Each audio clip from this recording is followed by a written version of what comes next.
24 Stunden in Fukuoka, Japan's ramen capital. The High Priest here is said to have won the lottery at one point, so that might shed some light on how they funded this giant statue. Zeit für eine Banane.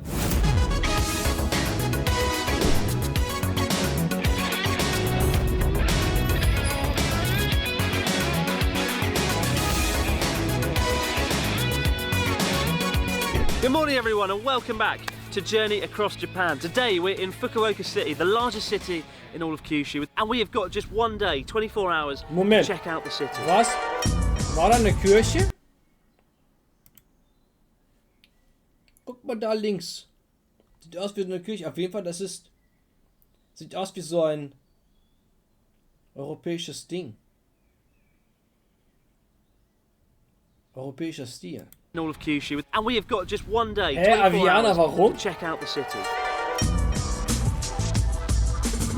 Fukuoka is the largest city on the island of Kyushu with a population of 2.5 million. Regarded as one of the trendiest places in Japan, just an hour's ferry ride from South Korea. Even I once considered moving here after finishing my job as an English teacher, ultimately opting to stick closer to my friends in North Japan than head south. Known as being one of the nation's ramen capitals, it's home to Hakata Tonkotsu pork broth ramen, which we'll be devouring along the way. We'll also check out one of the largest Buddha statues in the world, yes, please, and enjoy dinner at the city's infamous and intense Yataimura night market. Hopefully by the end of this video, you'll have some ideas on things to do and how to spend your pocket money the next time you find yourself in Fukuoka. And we start our day here in Ohori Park in the heart of the city, which I've quickly decided is my favourite park in Japan because it has the three key ingredients that all good parks need: a lake, swan boats and a Starbucks. And speaking of Starbucks, yeah, iced coffee, thanks Ellen.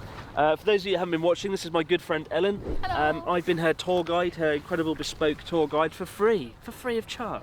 Can you believe that? Very generous. And this is her last day in Japan. How do you feel? Sad. Sad?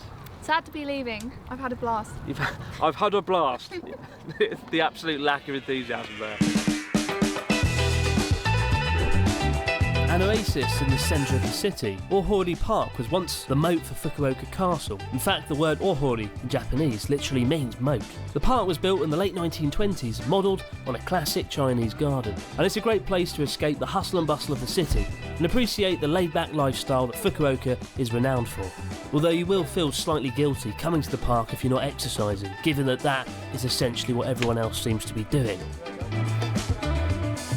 I've been trying to put my finger on what it is about Ohori Park I like so much. I think it's that there's a mixture of locals, of foreign tourists. Because we're close to South Korea and Taiwan from here, there's lots of tourists around the park. But no matter where you stop and stand and look, you can see a scene unfolding. There's couples relaxing on benches, there's guys feeding pigeons, there's people having a whale of a time on a swan boat. People aren't just passing through the park, they're coming here for the park, and you can see that in the way people are kind of just relaxing and enjoying themselves. Oh my god, leaves in my face! While Ellen heads off to spend the morning packing her bags, I sneak off to the picturesque Unsere temple on the outskirts of town to gaze in awe at one of the largest Buddha statues in the world.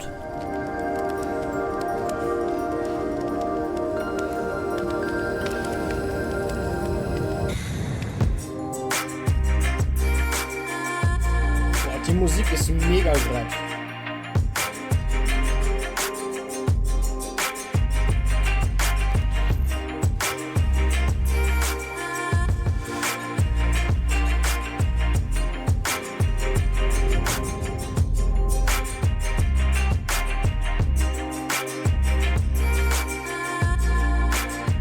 I've actually seen the three historic big Buddhas in Japan, such as the one in Nara and Kamakura, but this one, when I turned that corner a minute ago, I was kind of just in awe of the scale of it. It isn't historic, it was built in 1995, but for me that doesn't stop the fact that this is just incredible, like it looks beautiful. 41 metres long and weighing 300 tonnes, the same as a jumbo jet, the Nihanzo Buddha is far larger than its more historic rivals in Nara and Kamakura. Buddha statues typically come in three poses: sitting, standing and reclining. The reclining pose signifies Buddha at the moment of death, passing into nirvana, and it was constructed to house ashes of the Buddha donated by the country of Myanmar as a thank you for the Nanzuin Temple's donation of medical supplies. Buddha statues of this size and scale typically have a reputation for bankrupting local governments across Japan, such as the Nara Daibutsu, which actually nearly bankrupted the local government in the 8th century. But luckily, the Nanzoin temple is known for its good luck, its good fortune. The high priest here is said to have won the lottery at one point, so that might shed some light on how they funded this giant statue. As someone who's desperately trying and failing to be a photographer, I can safely say Nanzoin is one of the most stunning and photogenic temples I've seen in all my time in Japan. Smoke, waterfalls and haunting statues add up. So that might shed some light on how they funded this giant statue. As someone who's desperately trying and failing to be a photographer, I can safely say Nanzoin is one of the most stunning and photogenic temples. Guck mal, der Shield. Wer ist denn dafür verantwortlich? Also da ist doch safe Alkohol im Spiel gewesen. I've seen in all my time in Japan. Smoke, waterfalls and haunting statues add up to a remarkable atmosphere. Unfortunately though, in recent years it's become a victim of its own success. Recently the temple announced a ban on group tours due to disrespectful tourists splashing around in the water, playing loud music and even climbing onto the roof of one of the temples. You know, let's call out these kinds of tourists for what they are: dickheads. So be sure to be mindful when paying a visit. After all, it's important to remember that this isn't some sort of theme park attraction. It is a genuine place of worship for Buddhists all around the world. So it's a well-known fact with Buddha statues that if you touch a part of the Buddha, it's good luck. Often it's the stomach, and it's a fun fact that if you touch my stomach, it's bad luck. I will kill you. But yeah, I'm going to stroke his feet here, because that's the part of this Buddha that you stroke for good luck. So, with that in mind, oh yeah, feel that bronze premium finish. Hopefully, that'll bring me some good luck. That'll help me finish the never-ending cycle of despair. The downtown district in Fukuoka is known as Hakata, and Hakata Ramen's thick, creamy pork broth is regarded as one of the 3 iconic variants of ramen, alongside miso and soy-based broth. One of the restaurants that's been instrumental in spreading the legend of tonkotsu is Ichiran. Once a humble shop in Hakata, today it's a chain that demands queues all across the country, particularly with foreign tourists. We'll get onto why that might be later on. If, like me though, your love of ramen goes beyond simply slurping the dish down, the Ichiran no Mori Museum is a great place to start, where you can witness the dish being produced from scratch and learn about its history. Like most ramen shops, the restaurant uses a vending machine where you can choose your dish before handing the ticket over to the staff to get proceedings underway. Best thing about Ichiran ramen is you have counters, individual counters all to yourself, so you don't get like annoying people in the way or anything. Hello. Oh. The reason they have the counters is they say you can just appreciate the food better when you're not being distracted by people around you, including the people serving you the food. You can't see them either. There's a little bamboo cover stopping you from interacting with them. Viel Erfolg bei der Arbeit. Quite alien. I mean, I like the idea that you can focus on your food completely, but we don't have musst du something mal like that schauen. in the Ciao, UK ciao. when we see the server's face, so sometimes it feels A bit uncomfortable. not personal. Yeah. The moment you sit down at Ichiran, you're given a lengthy sheet of options, Bye-bye. from the richness of the sauce and the amount of garlic, to the level of spiciness and even the texture of the noodles. Outside of Ichiran, this level of customization is pretty rare in Japan, where diners are more willing to defer to the chef's recipe, as they typically know best. This is really cool, but Tonkotsu gets its distinctive rich, sweet flavour and cloudy appearance from pork bones, which are boiled for up to 8 hours.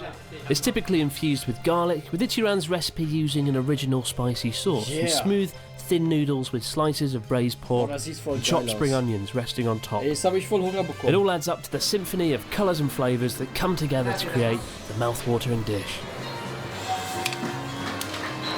I'm ready for this.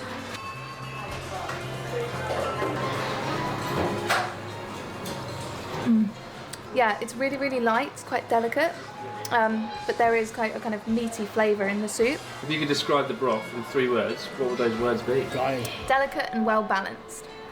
Well balanced. Well balanced. I'm using that's one word. That's one descriptive phrase. Is it? One more word. Everything I could ever dream of. That's not a word. That's a I won't be limited to 3 words. You have to be. This is YouTube. I do like Ichiran, I do like it. I'm not that bothered about the customisable aspects of it though. I tend to place my faith in the chefs usually in Japan when it comes to ramen shops.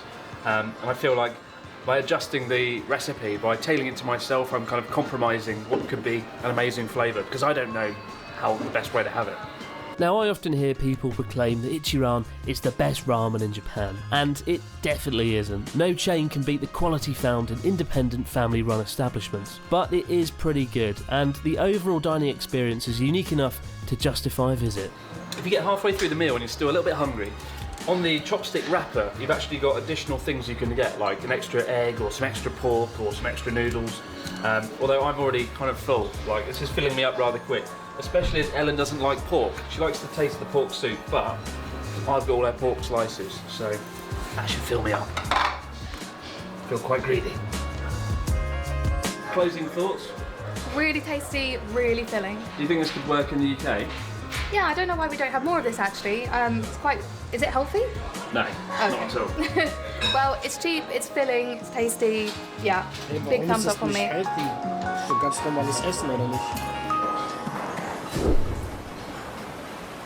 If, like me, you don't feel like you've truly seen a city until you've had a bird's eye view, Fukuoka Tower is definitely worth a visit. Overlooking the waterfront, not only has it got its own beloved mascot, but also a pamphlet reassuring visitors that the tower is thoroughly durable. Yeah!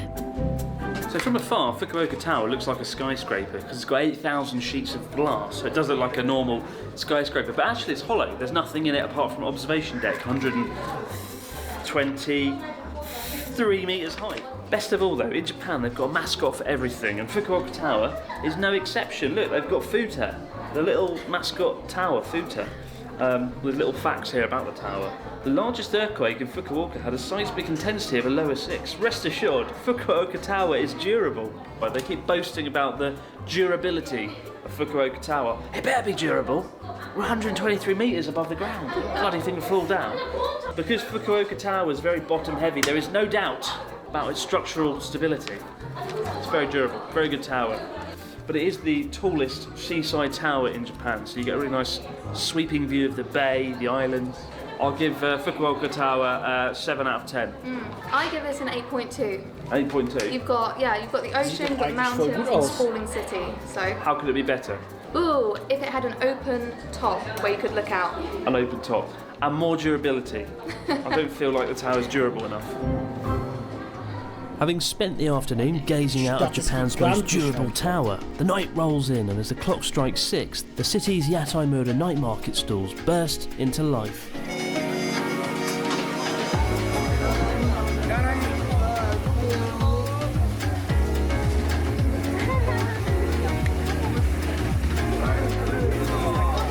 This is Yatai-mura. It's kind of like a little village of stalls selling all sorts of things. The most popular thing usually is yakitori, skewered meat, so it's right up my alley. This is known as being one of the most famous Yatai-muras in all of Japan, but these days it's pretty common. They're pretty much popped up all over the country, so it's a pretty popular thing. You're crammed into a small space with about a dozen people. It's very intense. You've got food being cooked right next to you. You're rubbing shoulders with the locals, and now we're just looking for somewhere for us to sit down and stuff our faces. Each yatai stand is typically run by 1 or 2 chefs, who run them with ruthless efficiency. Customers sit down, eat, drink and head off typically in under an hour. The name of the game here is customer turnover. If a customer isn't eating or drinking, the etiquette is for them to pay up and leave. It's essential given the limited seats. But the essence of yatai is the atmosphere. Thrown together with strangers with amazing food, most stalls operate a no phones policy to encourage people to chat and socialise with the locals they find themselves rubbing shoulders with. Quite literally, given the cramped seating arrangements. All over the table. That was, not great. So we're at Yatai-mura, which means little stand, little stall. There's about 5-6 people sitting around each one, although somehow they've managed to put 20 around this one. My beloved cameraman, Chris Okino, he's at the end of the bar. He's literally falling into the barbecue. How did Chris Okino die? He fell in a barbecue. So this is Ellen's last dinner in Japan before she flies back to the UK. She's actually having dinner here, then flying from Fukuoka to Tokyo and Tokyo to London. And your flight from Tokyo is at 2:30 AM, right? Yeah, that's ridiculous. About 20 hours plus ahead of me. That's bonkers. You're going to be so damn jet lagged tomorrow. Yeah, So at least you can have a fun night. Yeah, cheers. before Thanks for that having me. happens. That's right. It's been fun. Been fun showing you around. Would you recommend me as a tour guide? I would, yes. Yes, Yeah, ich I habe keine would andere give Wahl, you als ja zu sagen. 8.7 stars. 8.7 stars. Room for improvement. How so? How could my tour guide skills be improved? More fresh fruit. What? Fresh fruit? Fresh fruit? What a rubbish. So what do you think the appeal is of Yatamura, Ellen? I think it's quite a kind of nice community-based, idea.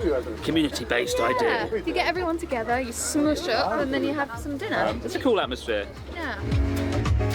It's a lot of fun witnessing the chef preparing dozens of ingredients spread around the counter and whipping up a variety of dishes. And whilst we were at the stall, we ate everything from grilled pork and chicken to grilled chicken and pork. Don't expect an English menu here though, you are going to have to wing it if you can't speak Japanese. Just point at things on the menu and hope for the best, or just shout out the phrase "Osasume onegaishimasu" and hope that the chef's recommended dish doesn't involve the fish guts or fermented despair. Good luck with that.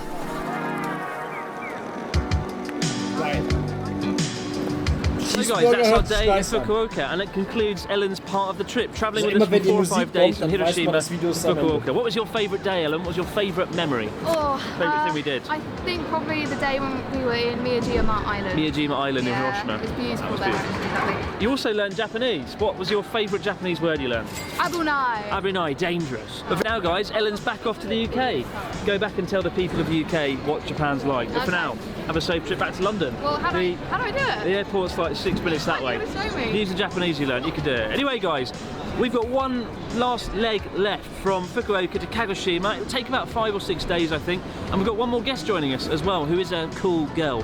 But for now, no matter where you might be joining us from out there in the big wide world, thanks for joining on Journey Across. So.